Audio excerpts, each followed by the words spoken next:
desejamos também ser felizes. Em alguma parte muito profunda de nós mesmos, em algum paraíso, desejamos ser felizes, estar descansados, tranquilos, serenos e nunca perturbados. Por isso, inventamos um céu. Aonde quer que vamos, o que quer que façamos, o medo e o sofrimento nos seguem. Essa perseguição parece não ter fim. Aparentemente, não somos capazes de enfrentar o fato com energia, com capacidade, eficiência e continuar para adiante. E no fim de tudo, naturalmente, há o medo e a agonia da morte. A morte, o fim da vida, o fim da existência física. Só isso nos causa apreensão. É isso que chamamos morte. Mas há tantas outras formas de morte. Viver 30 ou 40 anos em constante conflito íntimo e com a sociedade. Isso também é morte. Há aquela espécie de morte que é levar uma existência estúpida e monótona, sem muita significação. E percebendo o quanto é insignificante a nossa existência, inventamos uma finalidade da vida, uma meta, uma beleza espiritual.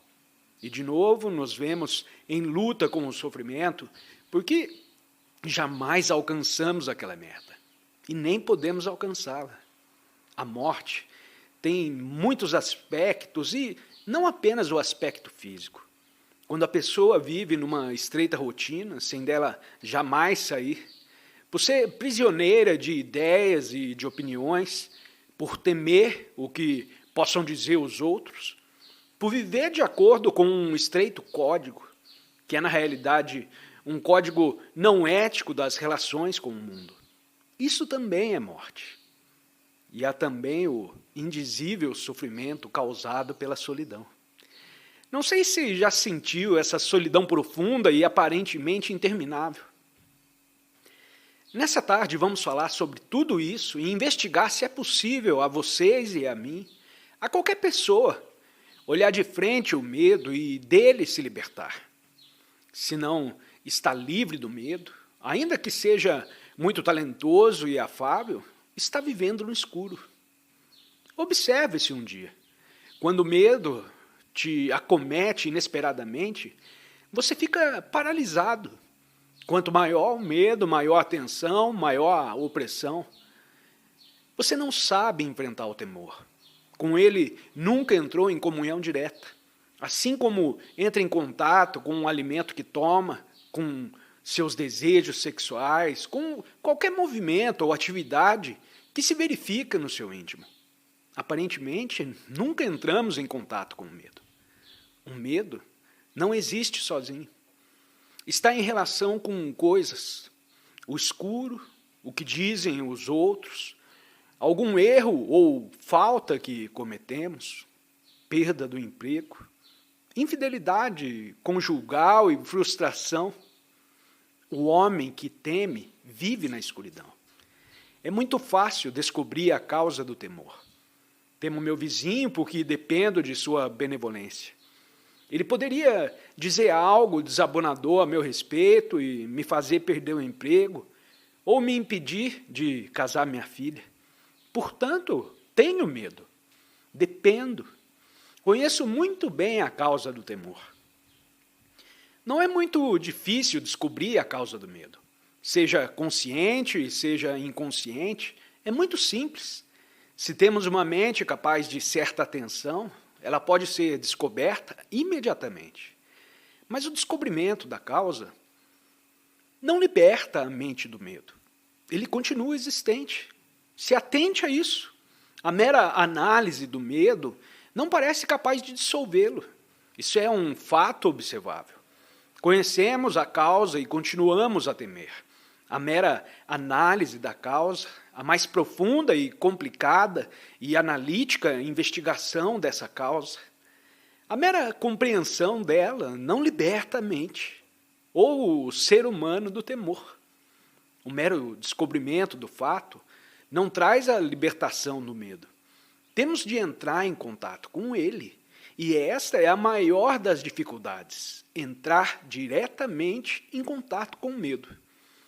Quase nunca nos pomos diretamente em contato com alguma coisa, exceto os nossos alimentos e talvez o sexo. Nunca vemos uma árvore como uma árvore. Nunca há uma percepção pura. Temos ideias, pensamentos, imagens, noções relativas à estrutura biológica, à natureza da árvore e etc.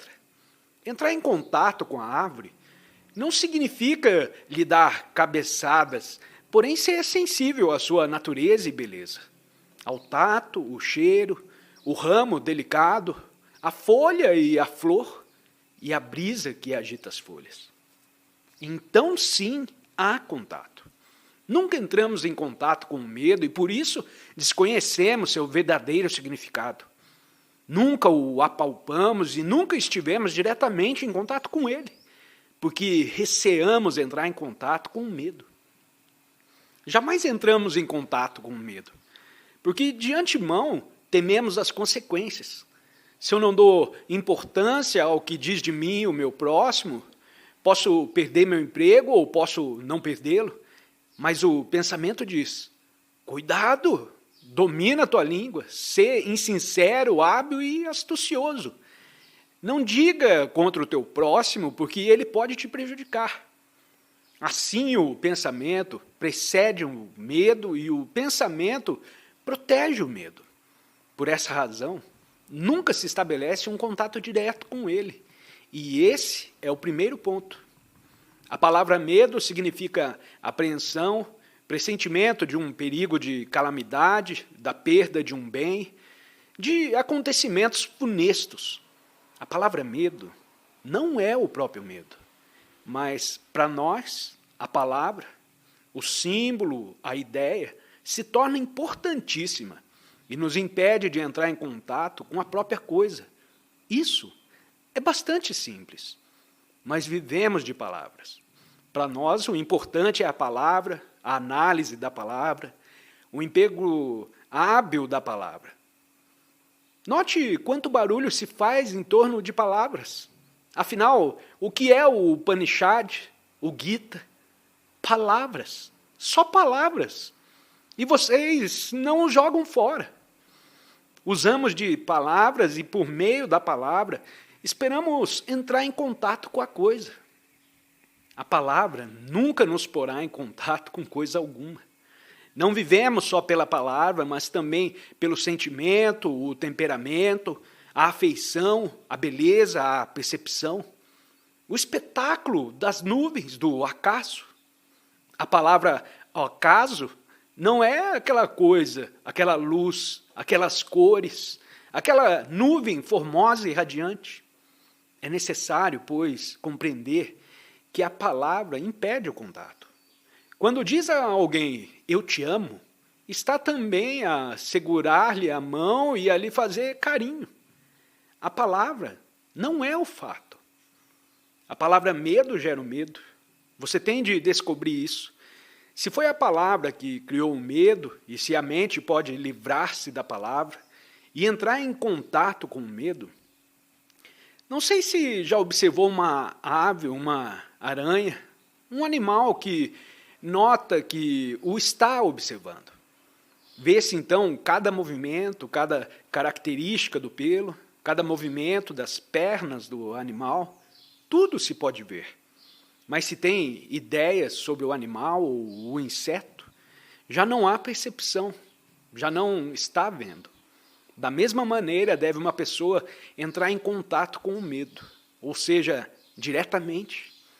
Essa é uma das coisas mais difíceis, olhar o medo não verbalmente, sem o pensamento, porque o pensamento cria medo. Fulano vai me fazer mal. Esse pensamento logo me atemoriza. E se o pensamento descobre a causa do medo, ele não se livrará. O que põe fim ao temor é o contato direto. E não posso entrar em contato com o temor se estou a fugir dele. Eu tenho de viver com ele. Tenho de saber tudo a seu respeito, de observá-lo infinitamente. Observar, sempre observar, sem jamais fugir nem levantar defesas e barreiras. e não tentar me tornar corajoso. O homem que tenta se fazer corajoso quando está amedrontado, continua amedrontado. O medo existe, portanto, devemos observá-lo, assim como observamos uma aranha. A eficiência com que constrói sua teia, tão bela, tão simétrica. Da mesma maneira, observe o seu medo. Para tanto, é necessário que a mente seja capaz de olhar o medo sem o desfigurar, sem procurar uma saída, porque isso é também desfigurar.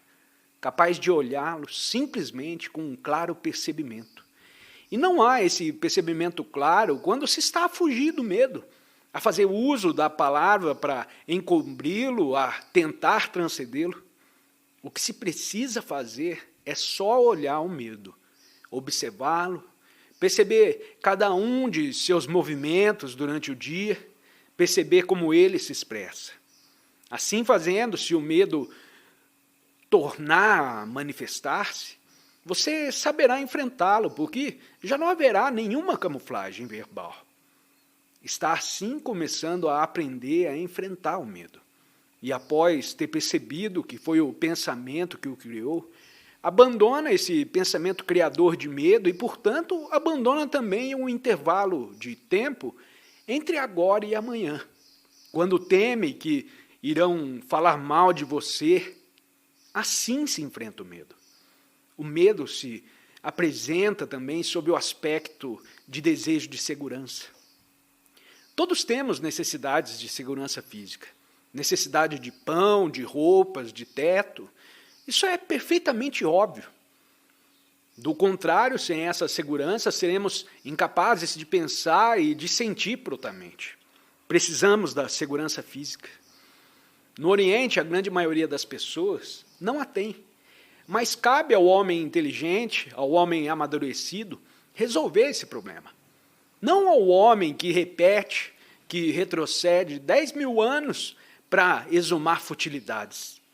Porém, ao homem inteligente que vê claramente a situação mundial, ao homem sensível que deseja uma solução, que sente o mais ardoroso interesse em resolver o terrível problema da pobreza.